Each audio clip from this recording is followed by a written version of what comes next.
சிவபெருமானே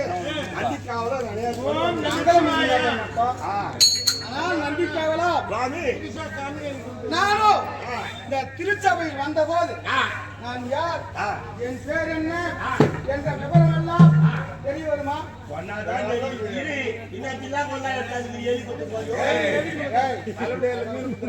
இல்ல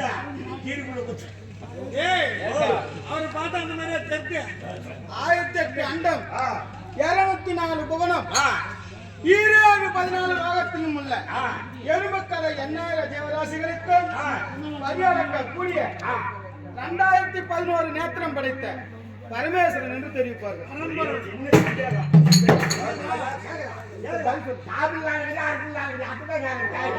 அவர் தேவைக்கு தகுந்தார் போல் அளக்கின்றேன்.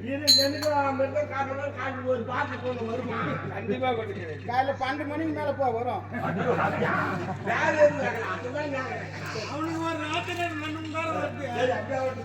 அதுவும் தவிர நான் காலை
முன்பொரு காலத்தில் மிருகண்டே ரிஷியும் அண்ணவன் மனைவி ஞானசுந்தரி அம்மனும் திருமணமாகி 60 வயது கடந்தும் அவர்களுக்கு பிள்ளைகள குறைக்காக என்னை வேண்டி அநேக நாட்களாக தவம் செய்து வந்தார்கள்.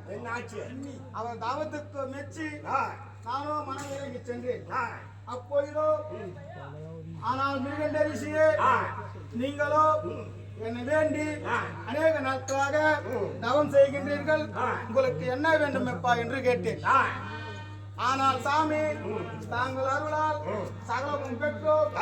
ஆனால் அடுத்த தலைமுறைக்கு எங்களுக்கு ஒரு புத்திர சந்தானம் வேண்டும், ஆகையால் மகப்பேறு வேண்டும் என்று என்னிடம் தெரிவித்தார்கள். ஆமா, அப்பொழுதோ ஆனால் மிருகண்டரிசியே, உனக்கோ 100 வயது வாழக்கூடிய பிள்ளை வேண்டுமா, 16 வயது வாழக்கூடிய பிள்ளை வேண்டுமா என்று கேட்டேன். அப்பொழுதோ மிருகண்டரிசியானவர், ஆனால் சாமி 100 வயது வாழக்கூடிய பிள்ளை எவண்ணமாக இருப்பான், 16 வயது வாழக்கூடிய பிள்ளை எவண்ணமாக இருப்பான் என்று கேட்டார்.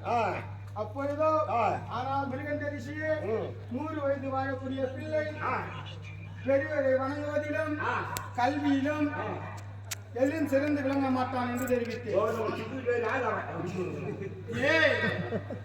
16 வயது வாழக்கூடிய பிள்ளை கல்வியிலும் தெய்வ பக்தியிலும் பெரியவரை வணங்குவதிலும் அனைத்திலும் சிறந்து விளங்குவான் என்று தெரிவித்தேன். 16 வயசு பிள்ளைன்னா எல்லாம் தெரிஞ்சுக்கலாம். ஆமா, நான் சிறந்து விளங்குவான், சிறந்து விளங்குவான். அப்பொழுது மிருகண்டரிசியானவர், ஆனால் சாமி அந்த 100 வயது வாழக்கூடிய அரக்கத்தனமான பிள்ளை வேண்டாம், 16 வயது வாழக்கூடிய பிள்ளையே போதும் என்று கேட்டார். அப்பொழுது அவர்கள் கேட்ட பிரகாரம் அவர்களுக்கு வரமளித்தேன். அப்படி வரமளித்த காலத்தில் 25 திங்கள் கழிந்து அவர்களுக்கு ஒரு ஆண் மகன் பிறந்தார். ஆமா, அந்த ஆண் குழந்தைக்கு மார்கண்டையன் என்று பெயர் சுட்டி 4 ஒரு வண்ணமாக பொழுது ஒரு மேனியமாக வளர்த்து வந்தார்கள். அப்படி வளர்ந்து வரும் காலத்திலே தெய்வ பக்தியிலும் சிந்தனையும் சிறந்து விளங்கிக் கொண்டிருந்தார். அண்ணனுக்கோ 16 வயது முடிந்தவுடன் தென் திசை ஆளக்கூடிய யமனானவன் 4448 தூதர்களை விட்டு மார்கண்டையனை பிடிக்கும்படி கட்டளையிட்டார். அப்பொழுதோ மார்கண்டையனானவன் எப்பொழுதும் என்னை என் மனதில் எண்ணிக்கொண்டு சிவச பூஜை செய்து கொண்டிருந்ததால் அந்த தூதர்களை அவன் முன்னால் யாரும் நெருங்கி விடாமல் மணல் காற்றாக வீசி காப்பாற்றினேன். அப்பொழுது அந்த தூதர் ஆனவர்கள் யமனிடம் சென்று, ஆனால் சாமி, எங்களால் அந்த மார்கண்டையனை பிடிக்க இயலவில்லை என்று தெரிவிக்க யமனுக்கு கோபம் பிறந்து நானே சென்று பிடித்து வருகிறேன் என்று வந்தார். அப்பொழுதோ யமனை கண்ட மார்கண்டையனானவன் என்னை கட்டி அணைக்க அதை அறியாத யமனானவன் பாசக்கயிறு போட்டு இழுத்தான். அப்பொழுதோ எனக்கு கோபம் பிறந்து அந்த யமனை இடது காலால் உதைத்து மூச்சாக செய்து அன்று முதல் மார்கண்டையனுக்கு என்றும் 16 வயது வரமளித்தது. ஆமா,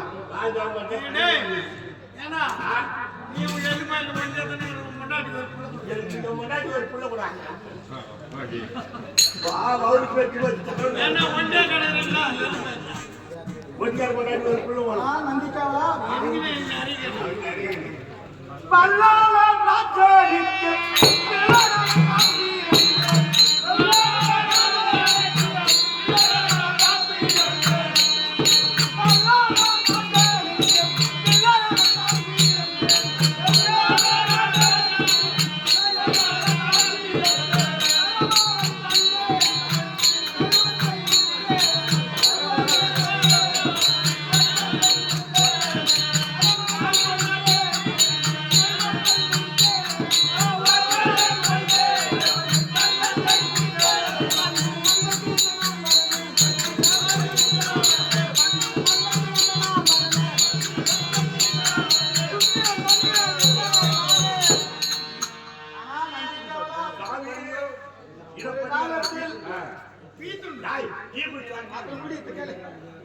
நந்திக்காவலா முன்பொரு காலத்தில் பலால மகாராஜனானவன் பிள்ளை நாய் குறைக்காக தானம் செய்வதில் சிறந்து விளங்கினான். ஆமா, அப்படி அன்னதானம், கோதானம், பூதானம், வஸ்திரதானம், கன்னிகாதானம் இப்படி சொல்லக்கூடிய 32 தானங்களை செய்து விளங்கி வந்தான்.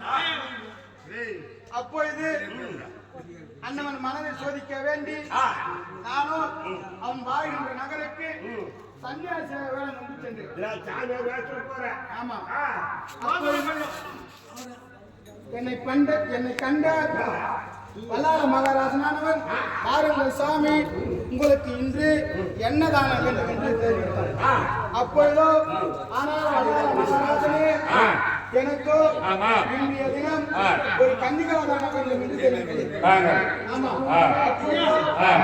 சாமி, நாங்கள் கேட்ட பிரகாரம் உங்களுக்கு இன்றைய தினம் கன்னிகா தானம் செய்கிறேன் என்று தெரிவித்தார்.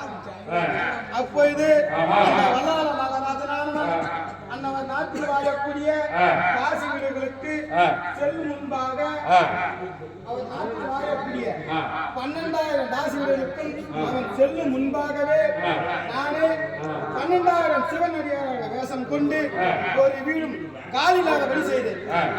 அதன் பிறகு வல்லாள மகாராஜனானவன் வீட்டிற்கு வந்ததும் அன்னவன் மனைவி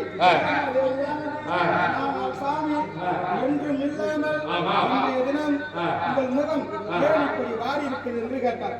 ஆனால் பெண்ணே, இன்று ஒரு சிவனடியார் வந்தார், அவர் கன்னிகாதாரம் வேண்டும் என்று கேட்டார். நானும் அவருக்கு அப்படியே தருகிறேன் என்று வாக்குறுகிறேன். ஆனால் இன்றைய தினம் நம் நாட்டில் வாழக்கூடிய 12,000 தாசி வீடுகளும் ஒன்றும் காலி இல்லை. நான் என்ன செய்வேன் பெண்ணே, தெரியவில்லை என்று தெரிவிக்க அண்ணவன் மனைவி செல்லமாதேவி, ஆனால் சாமி, தாங்கள் உத்தரவளித்தால் அந்த அடியார் எண்ணத்தை நான் பூர்த்தி செய்கிறேன் என்று தெரிவித்தது. இந்த சமயத்தில் நானும் வள்ளியாரில் உறங்குவது போல் இருக்கின்ற சமயத்தில் செல்லமாதேவியானது என்னை வாரி கட்டி அணைக்க வந்தது. அப்பொழுதோ அவர்களுக்கு பிறந்த குழந்தையாக தொட்டில் தவழும் குழந்தையாக காட்சி தந்தது. ஆமா, அன்று முதல் அவர்களுக்கு செய்யக்கூடிய ஈமகாரங்கள் அனைத்தும் நானே மின்னின்று செய்து வருகிறேன். அதுவும் தவிர பள்ளிக்கூடம்